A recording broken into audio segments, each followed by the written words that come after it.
de Jesus. Abra sua Bíblia comigo no livro do Gênesis. Livro do Gênesis, capítulo de número 6. Dá um pouco de reverb para mim no retorno, só no retorno, por favor. Livro do Gênesis, capítulo de número 6. Vem comigo essa.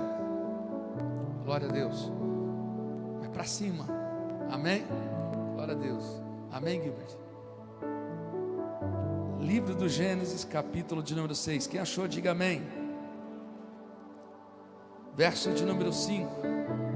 Diz assim: Contudo, o Senhor observou que a perversidade do ser humano havia crescido muito na terra, e que toda motivação das ideias que provinham das suas entranhas era sempre e somente inclinada à prática do mal. Verso 6. Então o Senhor entristeceu-se muito por haver criado os seres humanos sobre a terra, e esse sentimento feriu profundamente seu coração. Verso 7. Declarou então o Senhor: farei desaparecer da superfície do solo os seres humanos que criei, todos os homens, os grandes animais, até os pequenos seres e as aves do céu. Arrependo-me de havê-los feito. Verso 8. Contudo, a Noé o Senhor demonstrou a sua graça e misericórdia. Verso 9. Eis a história de Noé. Noé era um homem justo, íntegro em todos os seus contemporâneos e andava com Deus. Verso de número 22. Vamos lá no 22. Capítulo 6, verso 22. Noé assim fez, tudo em conformidade com o que Deus ordenara, e ele concluiu a obra. Amém?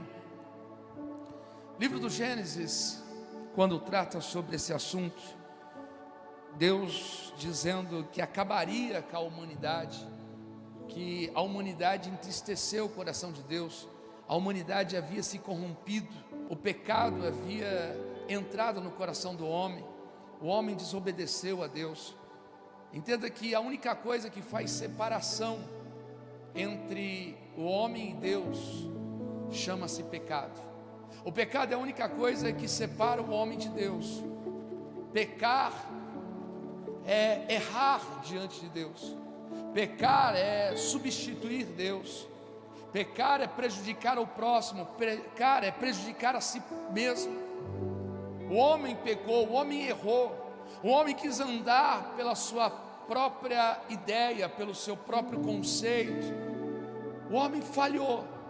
E com a falha do ser humano, Deus se chateou, Deus se entristeceu, a ponto de Deus querer tomar uma atitude de acabar com tudo. O homem corrompido trouxe entristecimento ao coração daquele que o criou.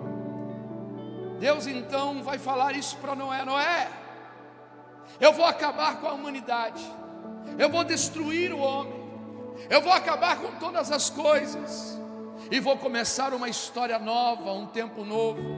Entenda que Deus é um Deus que Ele não se preocupa em acabar com uma fase para se iniciar uma nova história. Deus é o Deus que sempre Ele pode e tem capacidade de recomeçar e fazer todas as coisas novas. Deus é um Deus do recomeço. Olha para quem está do teu lado e fala: Deus é um Deus do recomeço. Dentro dessa perspectiva que nós vamos olhar, que Ele procura, observando e vendo a perversidade, e que essa prática do mal, até hoje Deus é assim, Deus não mudou. Deus é o mesmo ontem, hoje e continuará sendo eternamente. Deus não aceita o pecado. Irmãos, nós estamos vivendo num tempo onde muitas pessoas já perderam o temor de Deus, onde pessoas perderam o coração para Deus. Temor é diferente de medo. Entenda que medo é o sentimento de punição, medo é o sentimento de ser punido, mas temor é o sentimento de perder aquilo que Deus tem proposto para nós. As pessoas têm perdido o temor. O que é perder o temor? Perder o temor é a pessoa não se preocupar com aquilo que Deus tem proposto para você no dia de amanhã. Medo é o sentimento de punição, de dor, de sofrimento. Tem pessoas que servem a Deus pelo medo, porque se não servir a Deus pelo medo, eles têm medo de ir para o inferno, têm medo de sofrer, têm medo de passar dor. Mas eu não posso servir a Deus pelo medo, eu tenho que servir a Deus pelo temor. A Bíblia vai dizendo que o temor é o princípio de toda sabedoria.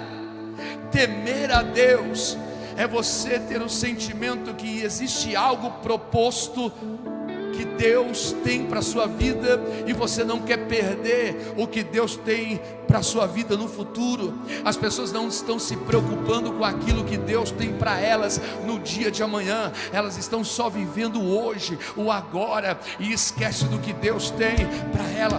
É como um pai, como uma mãe que tem tanta coisa para dar para o seu filho, e que se o seu filho desobedecer, ele não vai castigar o seu filho, mas ele vai deixar de abençoar, deixar de dar algo que estava no coração. Só para você entender, é como se eu, pai, e os meus filhos, eu dizer: filho, eu tenho um carro para te dar no futuro, filho, eu tenho uma casa para te dar no futuro.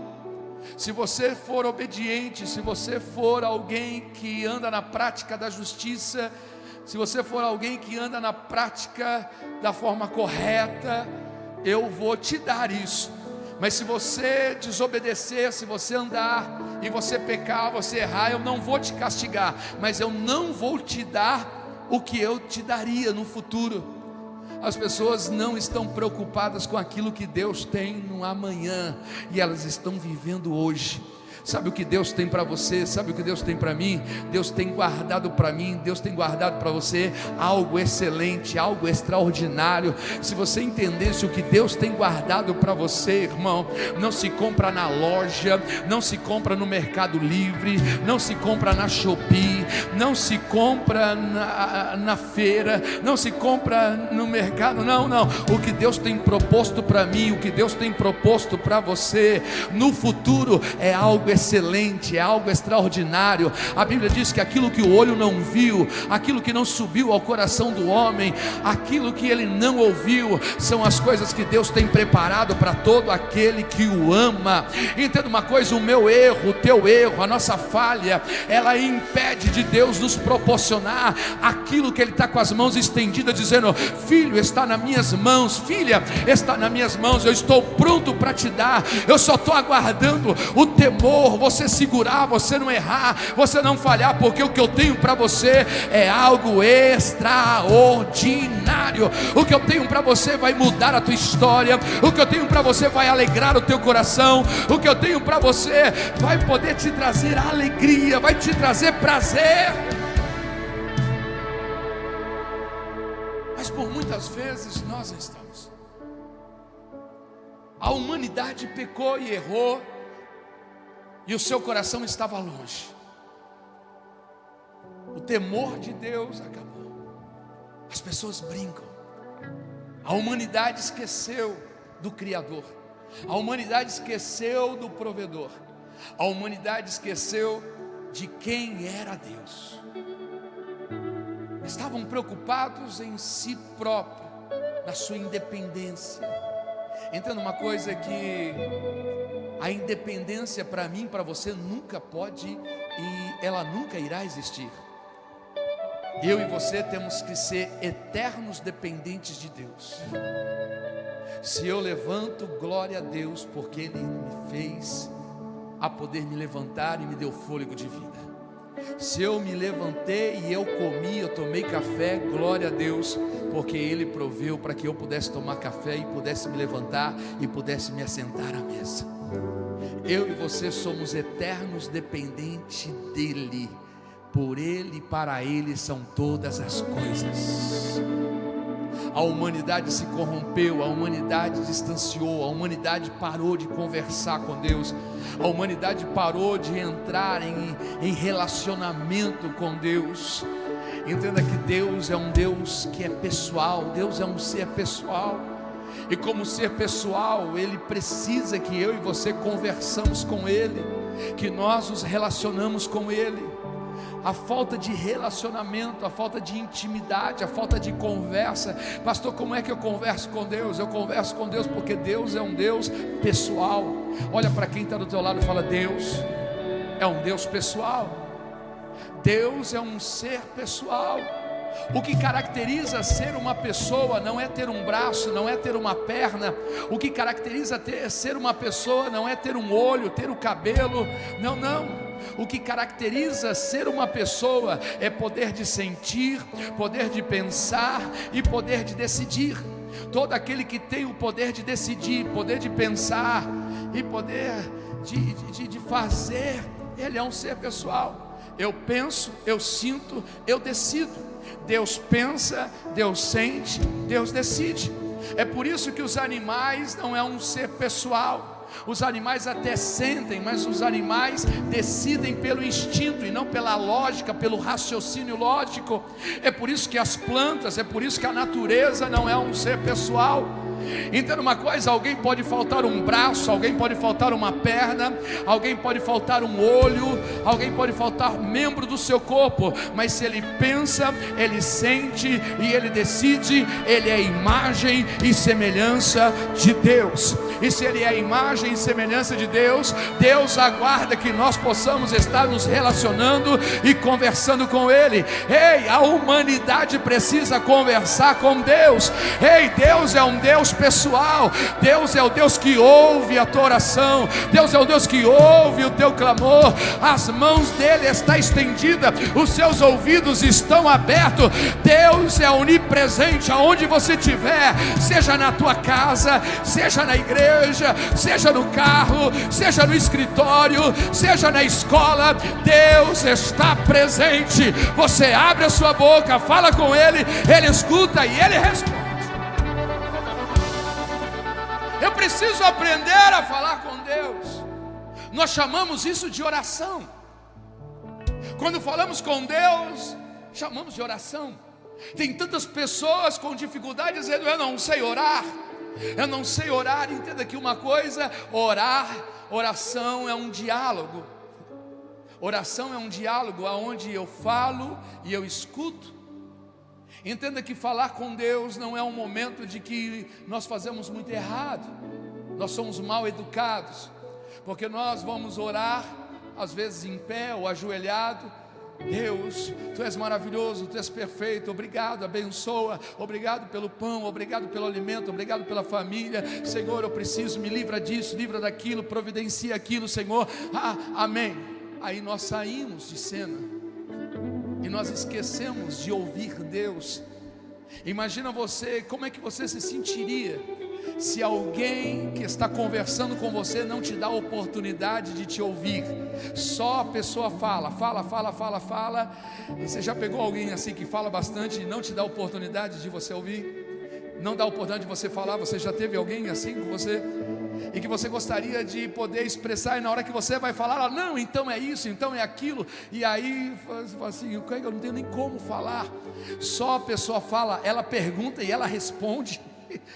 E ela pergunta e ela responde, e nesse interino de poder conversar, logo a pessoa fala: eu tinha tanta coisa para falar, mas logo ela virou as costas e foi embora. Deus é assim, irmãos. Deus é assim. A oração é você falar com Deus, mas você também ter ouvido para escutar. A Bíblia vai dizendo: é melhor você ouvir do que falar, é melhor você escutar do que você está falando. Para falar com Deus, eu falo com Deus e eu escuto. Mas como é que eu vou escutar Deus, pastor? Eu pego a Bíblia, seja ela digital, seja ela em papel, eu pego um louvor, eu pego uma adoração e eu começo a ouvir Deus. Quando eu começo a ler a palavra, eu estou ouvindo Deus. Quando eu estou escutando a palavra, eu começo a ouvir Deus. Ou talvez de forma audível, Deus também pode falar ao meu coração, mas eu preciso ficar em silêncio para ouvir, porque se alguém fala demais, ele escuta de menos. Quem fala demais escuta de menos. Então eu preciso falar, mas eu preciso me calar para ouvir Deus.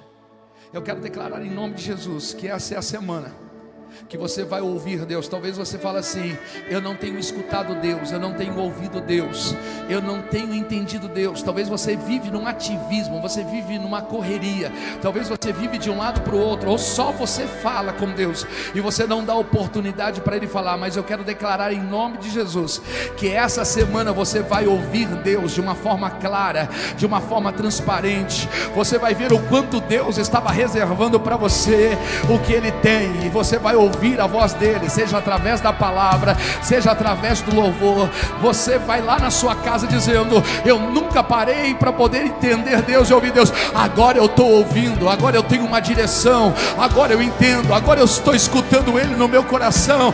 Eu quero declarar em nome de Jesus que esse silêncio que talvez você tenha colocado como barreira, e o silêncio de Deus talvez tenha sido barreira, não é por culpa de Deus, é porque nós não damos oportunidade de escutá-lo. Mas em nome de Jesus eu quero declarar sobre a sua vida que esse silêncio de Deus, ele seja quebrado esta semana na tua vida, em nome de Jesus.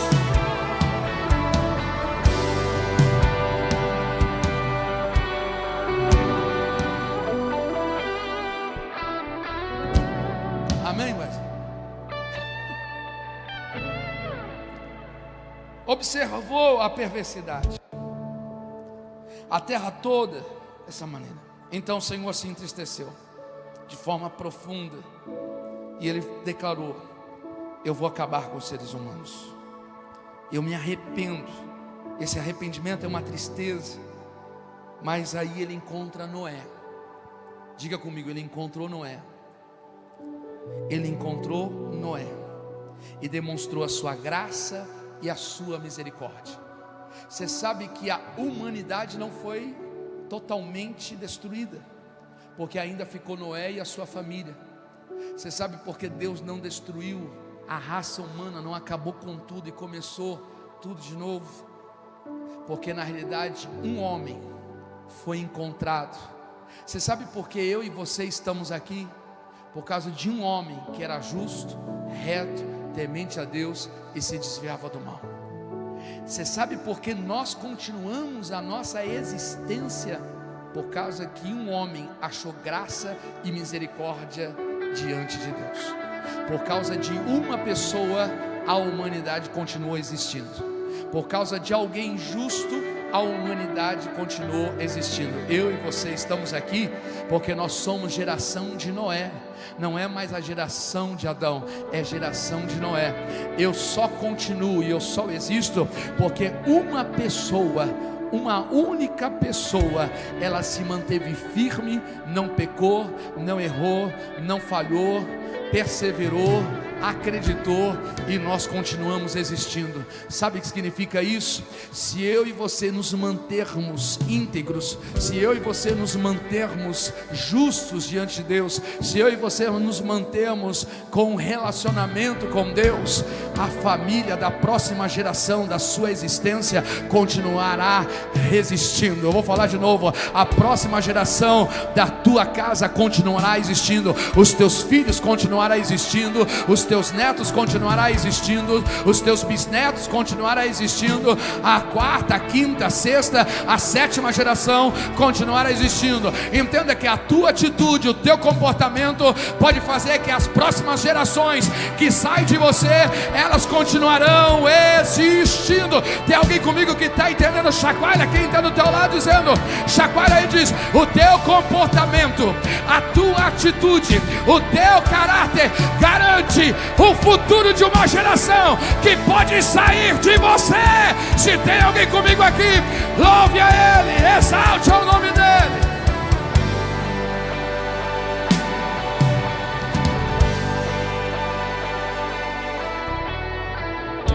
A geração continuou existindo.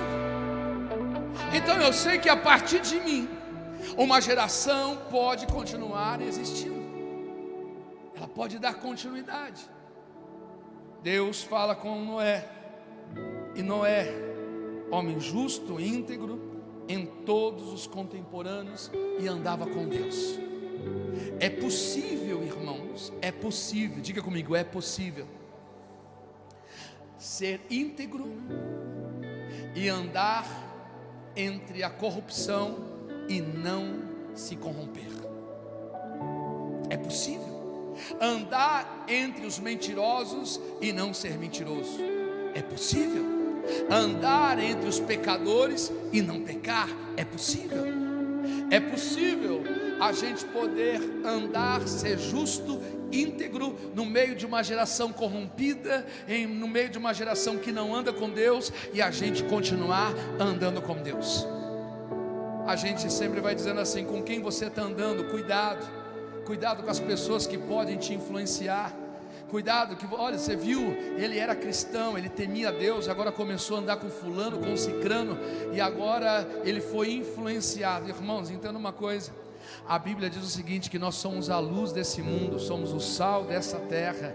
A luz é ela que influencia. Se nós deixarmos ser influenciados, nós estamos mal, já estávamos ruins, já estávamos sem andar com Deus. Mas quem anda com Deus, ele é luz desse mundo, ele é sal dessa terra. É ele que tem o poder de influenciar. Não sou eu que tenho que correr o perigo dizendo: eu estou andando com fulano, com cicrano, e eu vou me corromper. Se eu me corromper, eu já estava corrompido. Entenda uma coisa, eu já estava corrompido sem saber, apenas só demonstrou aquilo que já existia dentro de mim. Mas se eu sou luz desse mundo, se eu sou sal dessa terra, é eles que irão serem colocados como luz também. São eles que serão influenciados por mim. Ei, eu nasci para influenciar e não ser influenciado. Chacoalha quem está do teu lado e fala assim: você nasceu para ser influência e não ser influenciado. Mas como que eu posso influenciar, pastor? Se eu estiver cheio de Deus, se eu estiver andando com Deus, se eu for justo, íntegro, desviar do mal, então eu nasci para poder influenciar. Ei, você é luz que vai brilhar no meio das trevas. Você é luz que vai brilhar no meio das trevas. Jesus, ele foi tido pelos religiosos que ele estava no meio dos beberrão, no meio dos comilão, no meio dos pecadores. Ei, olha só, ele senta, mas Jesus sentou com pecadores, com bebedores. Você vê Jesus se corrompendo? Você vê Jesus sendo influenciado? Pelo contrário, ele influenciava. Ele influenciava, sabe por quê? Porque ele estava cheio do Espírito, ele estava cheio da presença do Pai, ele estava cheio do fruto do Espírito. Ei, eu quero declarar em nome de Jesus sobre a sua vida: seja cheio de Deus, seja cheio do Espírito Santo de Deus, seja cheio do fruto de Deus, seja cheio de intimidade e relacionamento com Deus. Entenda uma coisa: se você for cheio de Deus, as pessoas, talvez, se elas verem que não conseguem influenciar, ou elas serão influenciadas, ou elas vão embora, irmão. Elas te deixam. Entenda uma coisa: mas você é a luz que nasceu para brilhar. Você é a luz que nasceu para brilhar. Aonde tem luz não tem trevas. Quando a luz chega, as trevas vão embora. Então não precisa ter medo de nada. Você só precisa ser cheio de Deus, ser cheio do Espírito de Deus. Noé encontrou graça e misericórdia diante de Deus. Em meio à corrupção, em meio à maldade, Noé não se perdeu. Noé se manteve firme, constante. Eis a história de Noé, um homem justo, íntegro em todos os seus contemporâneos, e andava com Deus. Deus então vai dar uma missão a Noé. Deus vai dar uma missão a Noé, dizendo: Noé, eu tenho uma missão para você, eu tenho um propósito. Eu vou começar uma nova geração através e a partir de você. A partir de você eu começo uma nova história. Eu quero declarar em nome de Jesus sobre a sua vida: a partir de você, Deus vai começar uma nova história. Deus te convida nessa noite Deus te convida nessa noite dizendo: a partir de você eu quero começar um novo propósito. A partir de você eu quero começar uma nova fase. A partir de você eu quero começar um novo tempo. A partir de você vai começar uma nova estação. A partir de você vai nascer projetos. Eu tenho um projeto que a partir de você vai começar a acontecer. Tem alguém que está entendendo o que Deus está dizendo? A partir de você vai começar um novo tempo, vai ter projetos que serão realizados. Tem alguém para pegar essa palavra aqui nessa noite de hoje? A partir de você, ei, não é? A partir de você eu vou começar a poder inserir o meu projeto, eu vou começar uma nova história, uma nova fase, uma nova estação. Se prepara que a partir de você, não é a partir do seu pai, não é a partir da sua mãe, não é a partir do seu avô, não é a partir do seu irmão, não é a partir de quem está do seu lado, é a partir de você, é a partir de você. Deus começa uma nova história, um novo tempo. Lá na frente vão dizendo: eu só estou aqui sendo abençoado porque uma história começou na vida do meu pai, na vida do meu avô, na vida de uma geração passada. Se prepara, porque gerações futuras lembrarão de você. A história que Deus começa a partir de hoje.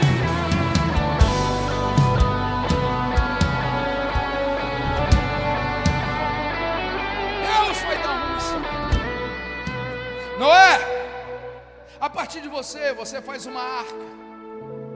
Faz uma arca. E essa arca, eu vou te dar as medidas, eu vou te dar como você deve fazer as repartições, o tamanho, a altura, a largura, o comprimento. Noé não é construtor, Noé não é arquiteto. Noé agora vai fazer a arca de madeira. Só que quando Deus pediu a arca, era a coisa mais improvável, porque talvez Noé vai perguntar a Deus: o que é arca? Não chovia? O que é arca? O que é arca? Eu e você sabemos o que é, mas Noé não sabia o que era uma arca. E Deus falou: eu vou fazer uma arca, vou fazer um espaço para você entrar com a sua família e anunciar ainda do lado de fora outras famílias que queiram entrar. Sabe por quê, Noé? Porque eu vou enviar água sobre a terra. Vai vir água de cima e água do chão vai brotar, e essa arca vai flutuar, e quem estiver dentro da arca será salvo. Entenda que Noé, talvez ele pergunta a Deus: o que é a arca? Deus, me explica. Deus fala: você vai fazer conforme eu te disser. Noé então começa a construir. Noé conclui a obra. Sabe quanto tempo que Noé ficou construindo? 120 anos. Noé, a esposa, os 3 filhos e as 3 noras. Quantas pessoas? 8 pessoas. Noé construía a arca e Noé anunciava a palavra.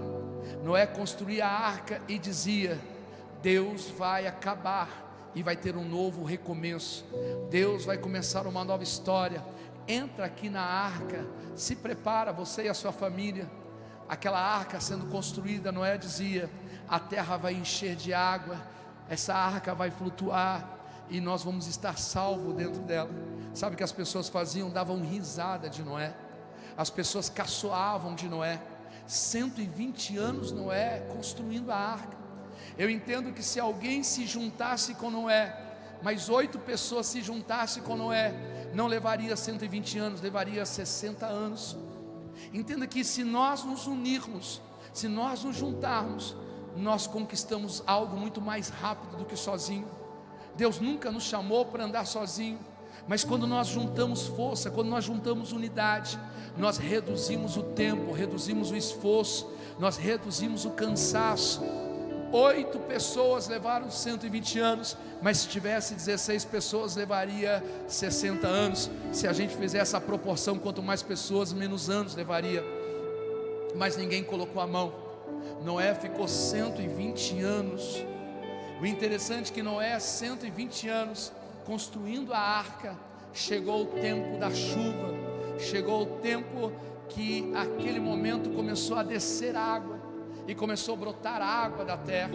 E essa embarcação é uma embarcação que não entra água dentro dela, é uma embarcação que ela vai flutuar sobre a água. Não entra água, ela não afunda, porque qualquer embarcação que entrasse água, ela poderia afundar, poderia naufragar. Eu entendo por que Noé não naufragou? Por que a embarcação que ele fez não afundou? Noé não era construtor de arca, Noé não era carpinteiro, Noé não era pedreiro, Noé não era marceneiro, Noé não era engenheiro, arquiteto, mestre de obra, ele não conhecia nada disso. E por que ele fez e deu certo de não entrar água dentro? Porque Noé fez tudo conforme Deus determinou, conforme Deus falou. Olha o que nós lemos assim: Noé concluiu a obra e Noé fez tudo conforme Deus falou. Deus falou: você faz com essa medida, você faz com essa largura, você faz com esse comprimento. Mesmo não entendendo nada de arca, a arca funcionou quando a chuva veio, porque Noé fez tudo conforme Deus lhe orientou. Se eu e você fizermos tudo como Deus orienta, a nossa casa não afunda, o nosso negócio não naufraga, aleluia. A nossa vida emocional não vai afundar, a nossa vida espiritual não vai afundar, a nossa vida material não vai afundar. Sabe por que muitas vezes afunda? A casa não dá certo, o casamento não dá certo, o negócio não dá certo, o emocional não dá certo. É porque a gente quer fazer do nosso jeito, da nossa maneira, da nossa forma. Mas se eu fizer conforme Deus determina na sua palavra, ei, a Bíblia nos orienta como nós devemos ser homem, como é que nós devemos ser pai, como é que nós devemos ser marido, como é que nós devemos ser cidadão nessa cidade. A Bíblia nos orienta como é que nós devemos ser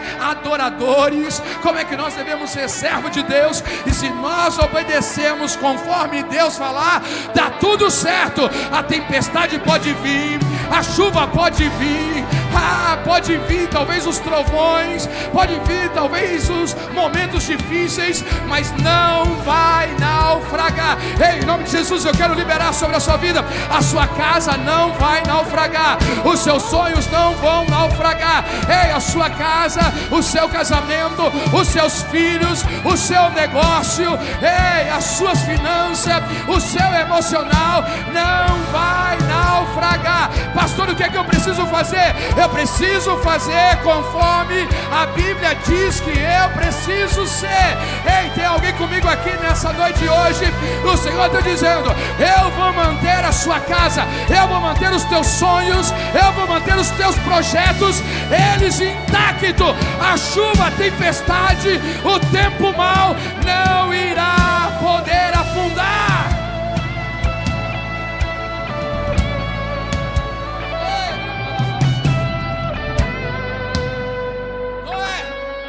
Faz tudo conforme Deus determinou. Você quer saber como construir um bom casamento? A Bíblia nos ensina. Você quer saber como construir a tua intimidade, relacionamento com Deus? A Bíblia nos ensina. Você quer saber como ser próspero? A Bíblia nos ensina. Você quer saber para ser justo, reto? A Bíblia nos ensina. Se eu fizer conforme Deus falou. Agora eu não posso poder agradar a todo mundo. Se eu querer agradar a todo mundo, eu vou desagradar a Deus. Eu tenho que agradar a Deus. É Ele que tem para mim, é Ele que me abençoa. Noé faz tudo conforme Deus. Agora eu entendo que os filhos de Noé e a esposa de Noé talvez tenham questionado Noé, porque quando Noé termina de construir a arca, a Bíblia vai nos dizendo que Noé entra com a sua família, juntamente com todos os animais, porque não houve ninguém que quisesse entrar na arca. E nesse momento que Noé entra, Noé salva a sua casa, Noé salva a sua família. Entenda que Noé foi o maior pregador que teve. Noé foi o maior evangelista que teve. Não adianta ganhar o mundo inteiro e perder a sua casa. Noé colocou dentro da arca a esposa, os filhos e as noras. Entenda que dentro dessa embarcação, a maior prioridade é colocar a sua casa, é colocar a sua família, Não adianta poder fazer tantas coisas, mas se a sua esposa, os seus filhos ainda não estão, mas eu quero declarar em nome de Jesus uma palavra profética para a sua vida. Dentro dessa arca de Deus não vai ficar fora a sua esposa, não vai ficar fora o seu marido, não vai ficar fora os seus filhos, não vai ficar fora os seus pais, não vai ficar fora quem você ama, não vai ficar fora daqueles que estão à sua volta. Em nome de Jesus eu quero declarar que não ficará de fora a sua casa. Você e a sua casa servirão ao Senhor. Você e a sua casa servirão ao Senhor. Pastor, mas meu marido está longe de entrar na arca, a minha esposa está longe de entrar na arca, os meus filhos estão longe de entrar na arca. O Espírito de Deus irá convencê-los de poder entrar na arca, junto com o pai, com mãe, com filho, com avô, com tio, com primo. Se prepara, você e a sua casa entrarão na arca da salvação. Sabe qual é essa arca? Terão um nome escrito no livro da vida, terão salvação de eternidade. Se prepara, Deus irá salvar toda a sua casa. Em nome de Jesus eu quero declarar que não ficará ninguém da sua casa fora do Evangelho, fora de Cristo, fora da eternidade. Aquele dia a trombeta vai tocar e a sua casa estará lá dizendo: o meu filho está aqui, a minha filha está aqui, o meu pai está aqui, a minha esposa está aqui, o meu marido está aqui. Deus está dizendo ao meu coração nessa noite: é noite de salvação. Se prepara, porque durante a semana Deus irá criar uma circunstância para trazer ele de volta, para trazer ela de volta. Se prepara, porque Deus está trabalhando. Enquanto você está aqui adorando, Deus está lá trabalhando.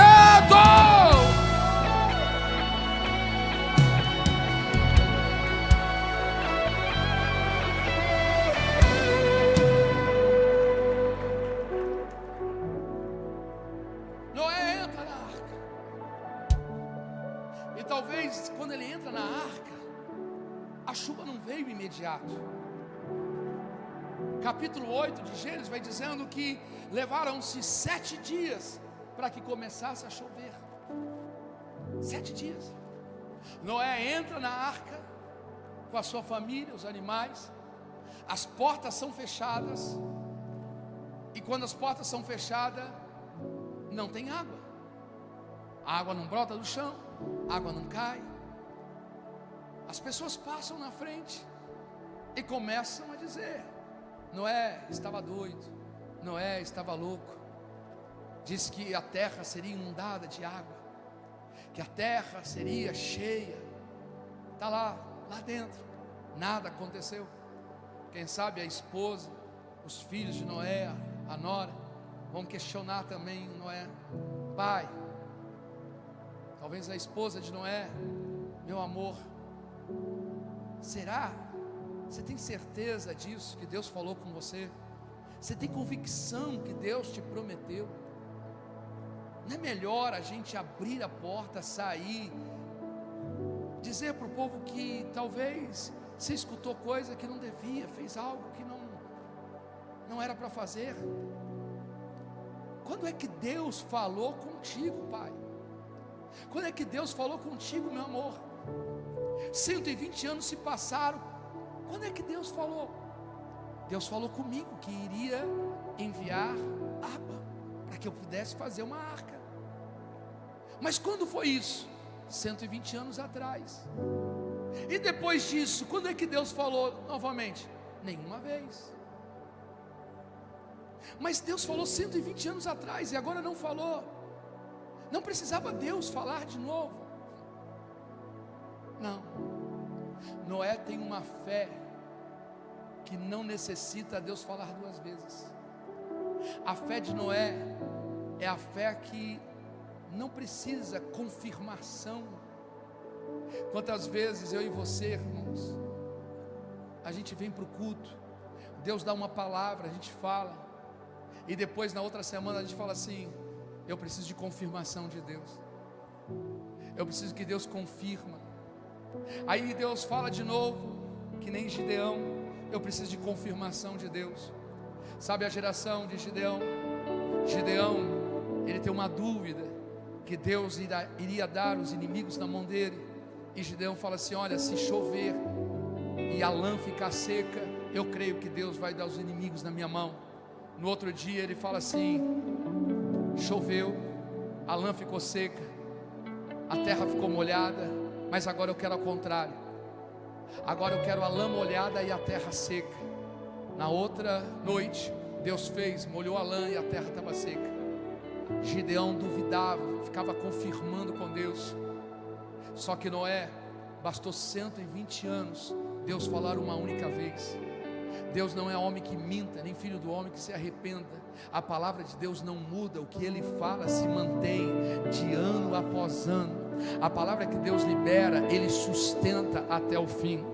Pastor, Deus falou comigo uma vez, eu quero confirmação, porque tanta coisa não aconteceu. Entenda uma coisa: se Ele falou uma vez, Ele é fiel e verdadeiro para cumprir a sua palavra. O Deus que promete cumpre, o Deus que começa termina, o Deus que promete cumpre, o Deus que começa termina. Se Deus falou apenas uma vez, para de ficar pedindo confirmação. A gente pede confirmação em um mês, 10 confirmação. Noé estava 120 anos e Noé vai falar para os seus filhos, para sua esposa, dizendo assim: eu sei que Deus não vai falhar comigo. Sabe qual é a fé de Noé? A fé de Noé é que Deus não tem possibilidade de falhar comigo. Eu tenho possibilidade de falhar com Deus, mas Deus não tem possibilidade de falhar comigo. Deus não irá falhar comigo. Ei, eu quero dizer, Deus não irá falhar com você. Deus não irá falhar com você. Deus não irá falhar com você. Eu e você temos possibilidade de falhar diante dele, mas Deus não tem possibilidade de falhar com você. Se Deus falou, Ele cumpre. Se Deus prometeu, Ele realiza. Não há possibilidade de Deus ter falado e não acontecer. Ei, eu quero trazer à tua memória aquilo que pode trazer esperança. Não precisa de confirmação. Deus sustenta a sua palavra de geração em geração, de tempo em tempo, de estação em estação. Ele prometeu no outono, passou o inverno, passou o verão, passou a primavera, mas Ele mantém a sua palavra.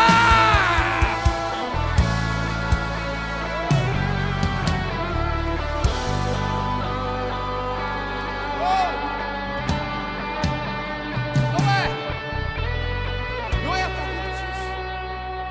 Noé vai falar: Deus não irá falhar comigo. Deus não irá falhar conosco. Olha para quem está do teu lado e fala assim: Deus não irá falhar com você. Mas fala com voz de profeta, fala assim: Deus não irá falhar com você. 120 anos. A chuva vem, 7 dias se passam. Conforme Deus falou, aconteceu. A arca agora está flutuando. A arca não naufragou, não afundou. A tempestade veio, a chuva veio, a água levantou a arca.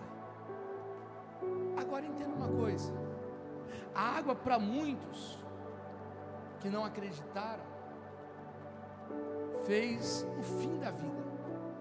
Mas para aquele que creu e que entrou dentro da arca, se manteve firme. 40 dias ficou chovendo, dia e noite. A arca ficou 375 dias sobre as águas.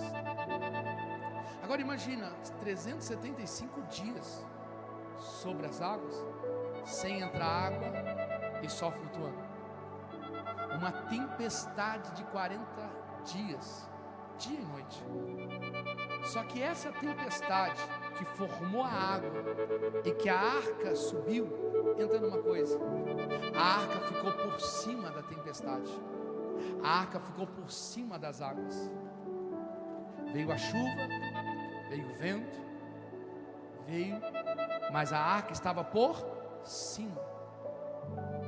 A água era problema, a água era uma grande dificuldade que matava as pessoas. Mas a arca estava por cima dos problemas, a arca estava por cima das dificuldades. Eu quero declarar sobre a sua vida: pode ser o tempo que for de tempestade, pode ser o tempo que for de água, de problemas, você vai estar por cima e esses problemas não vão poder fazer você mergulhar neles. Eu vou declarar em nome de Jesus, só para quem crê nessa palavra que eu estou pregando aqui nessa noite. A arca estava por cima das águas, as águas não submergiram a arca. Entenda uma coisa, os problemas não vão submergir sua família, sua casa, os seus sonhos, os problemas não vão te engolir. Você pode até ter problemas, pode até ter dificuldade, pode até passar situações, mas essas situações estarão debaixo dos seus pés. Você estará por cima, estará por cima. Não, eu vou declarar aqui em nome de Jesus para quem crê aqui, você estará por cima. Pode estar a maior ventania, a maior tempestade, o maior problema disso, problema daquilo, mas você vai estar por cima, não vai submergir, as águas não vão submergir, o fogo não vai lhe queimar. Ei, tem alguém comigo aqui nessa noite de hoje? O Senhor está dizendo, os problemas não vão te imergir, os problemas não vão te afundar, os problemas não vão te puxar para baixo, você vai estar por cima, os problemas vão passar, as águas vão baixar, aleluia, o vento vai parar, a chuva vai parar, vai ter um momento que a arca não vai estar mais sobre as águas, porque elas vão se secar. Ei, eu quero declarar sobre a sua vida, chegará o tempo que não haverá mais tempestade, chegará o tempo que não haverá mais chuva, chegará o tempo que não haverá mais os problemas, mas haverá um tempo de firmeza, um tempo de estabelecer em nome de Jesus. Mas enquanto houver a tempestade, Deus está te mantendo por cima, Deus está te mantendo por cima. Se tem alguém aqui, adora Ele, adora Ele, adora Ele.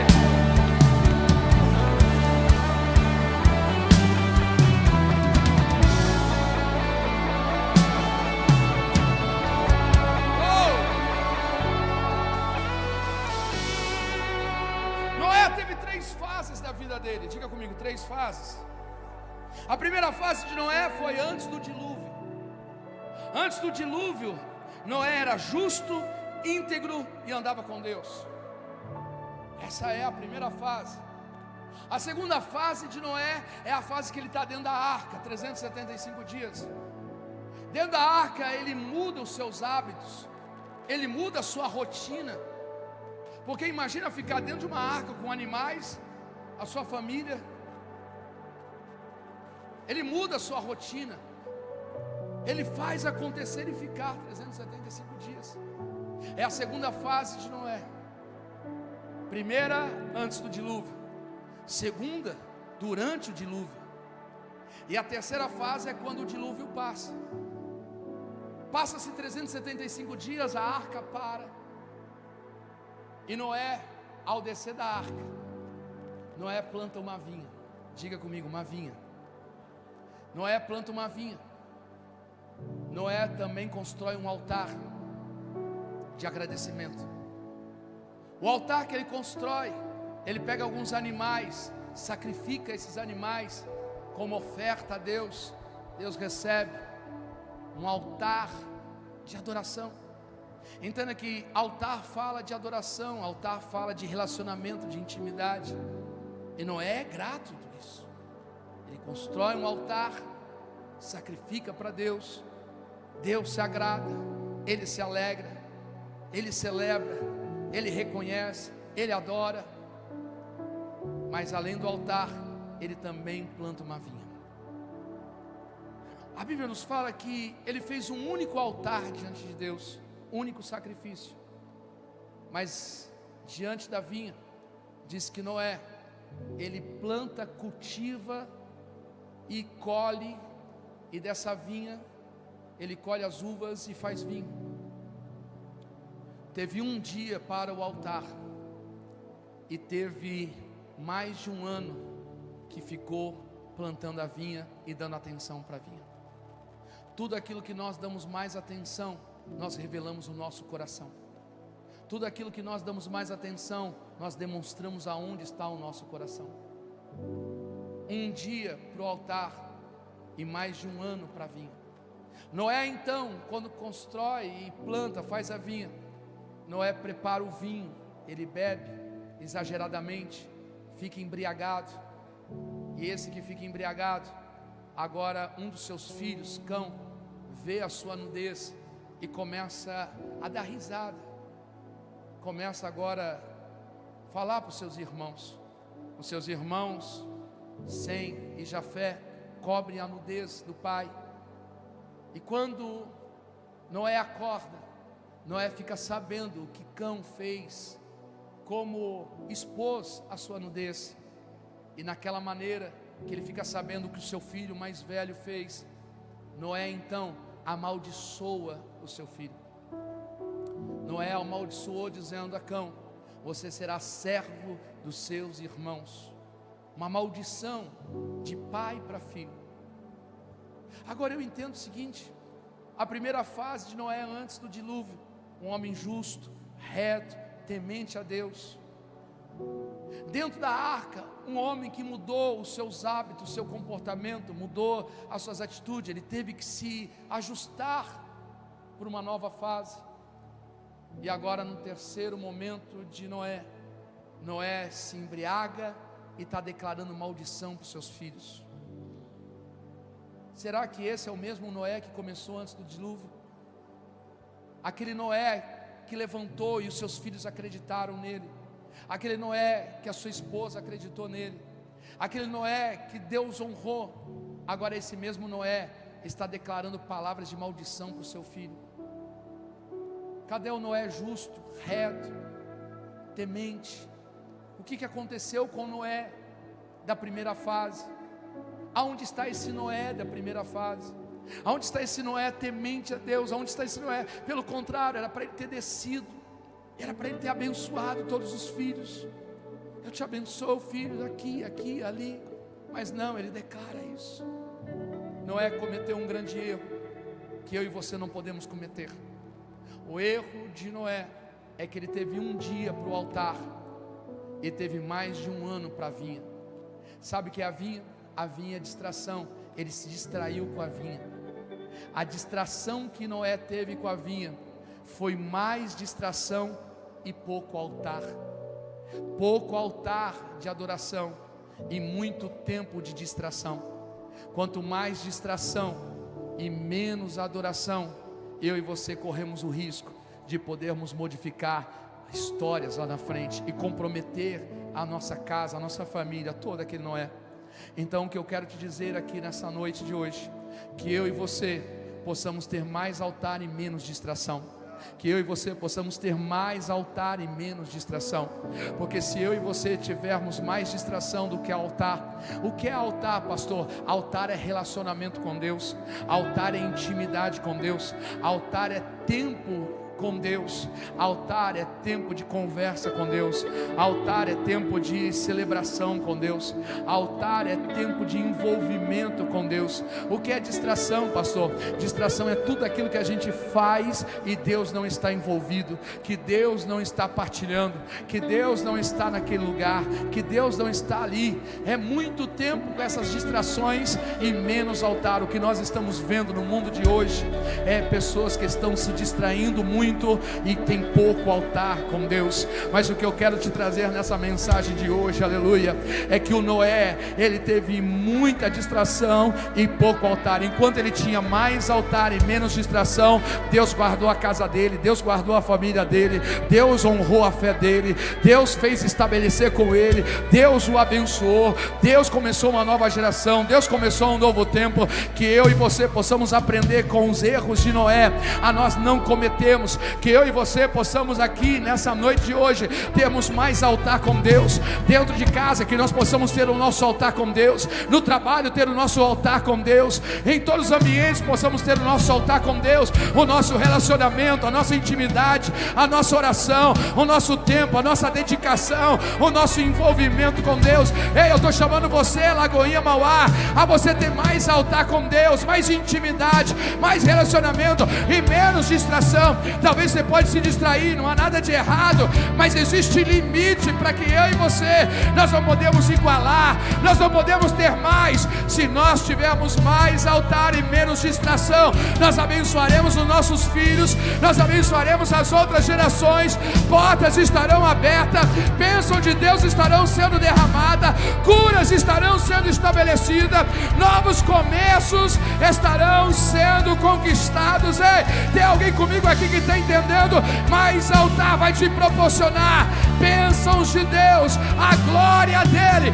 Ei, mais presença de Deus, mais presença, se coloca de pé, mais presença dele, mais presença dele, mais altar, menos distração, mais altar, menos distração.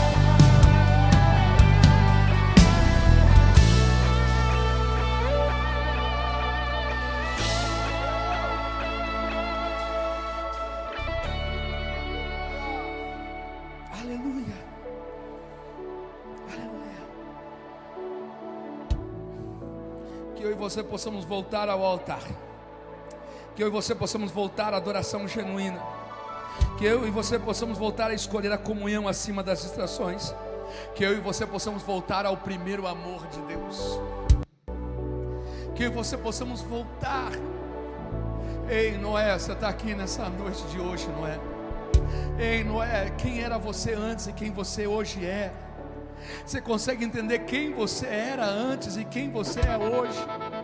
Lembra daquele momento que você celebrava, adorava, lágrimas derramavam sobre o rosto, você ouvia, o seu coração disparava, as mãos suavam, e você ouvia Deus falando com você, e você tinha convicção, tinha certeza, a fé era indestrutível, a fé era do tamanho de um grão de mostarda, era indestrutível, você acreditava, uma palavra que era lançada, não tinha dúvida nenhuma. Agora as distrações se tiraram. Ei, Noé, é tempo de voltar ao primeiro amor, é tempo de voltar à adoração genuína, é tempo de retornar a poder ser aquele fogo ardente, o coração batendo mais forte, as mãos suando, as lágrimas derramando, poder falar em línguas estranhas, cheio de dons, em poder levantar a mão e dizer: assim diz o Senhor. Ei, Noé, cadê os Noé aqui dessa noite de hoje, que estão aqui? Talvez você tenha se distraído com tantas coisas, talvez a distração tenha te levado a ficar longe de Deus, tem te levado a falar coisas que você não deveria falar, tem te levado a você fazer coisas que não deveria fazer, tem te levado a você poder ter comportamento que não deveria ter. Sabe o que é isso, pastor? É a distração, é pouco altar. Mas eu te convido hoje a ter mais presença de Deus, a poder se relacionar, a estar mais próximo dele. Eu te convido que essas distrações não tome você, não tome o seu tempo, não tome a sua mente, não tome o seu coração. Cadê os Noé que estão aqui nessa noite de hoje? O Senhor está pedindo: ei, Noé, volte ao primeiro amor, volte à adoração, não troque a presença pela correria, não troque a intimidade pelas demandas do dia a dia. Eu sei que as demandas do dia a dia podem te consumir, mas não troque a intimidade, não troque a presença dele pela correria, pelo dia a dia. Volte, volte, volte ao que realmente importa. Eu e você vamos dar atenção por aquilo que mais importa. Eu e você vamos revelar o nosso coração aquilo que mais importa. O que mais importa é aonde nós damos mais atenção. Está na hora. O Noé deu atenção mais à vinha do que ao altar de Deus. Ele estava revelando onde estava o coração dele. A quem você tem dado mais atenção? Ao que você tem dado mais atenção? Eu te convido hoje, dê atenção à glória, à presença, ao Espírito Santo de Deus.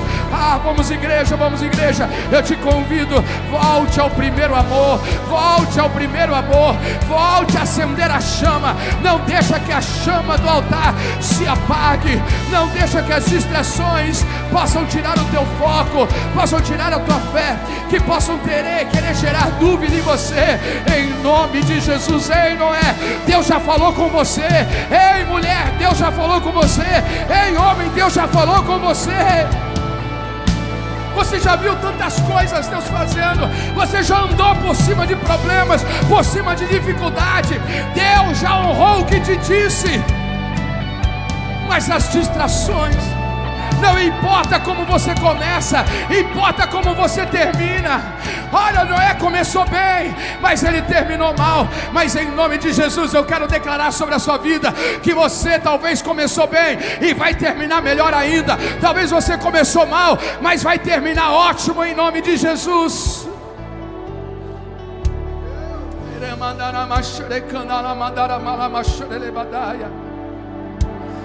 Oh Espírito Santo de Deus, essa é a noite que nós estamos aqui. Senhor, nós queremos voltar ao primeiro amor. Nós queremos voltar, Senhor, ao altar, a nossa atenção. Que a Tua presença seja mais importante do que a correria.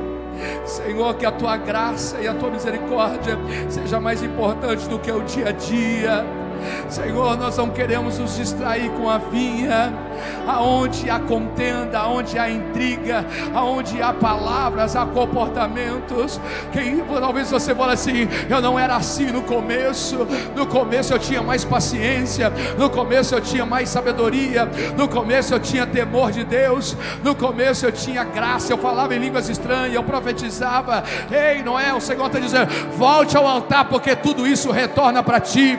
Volta ao altar, porque você vai voltar a profetizar, você vai voltar a ter visões, você vai voltar a relacionar com Deus. A presença dele é real, é verdadeira. É mais altar e menos distração. Se essa palavra falou com você, sai do teu lugar, eu quero orar por você. Se essa palavra falou com você, sai do teu lugar, eu quero orar por você aqui.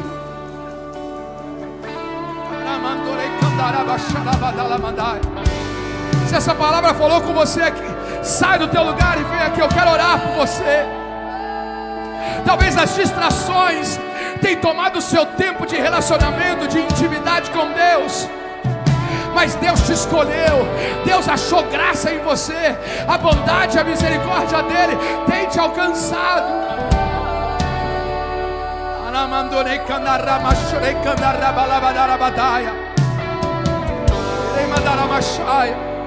Talvez os problemas, você diz, eles estão me afogando. Não, Deus vai te colocar por cima.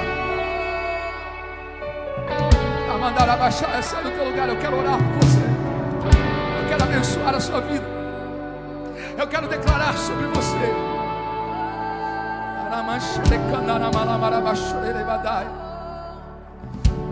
Oh Espírito de Deus,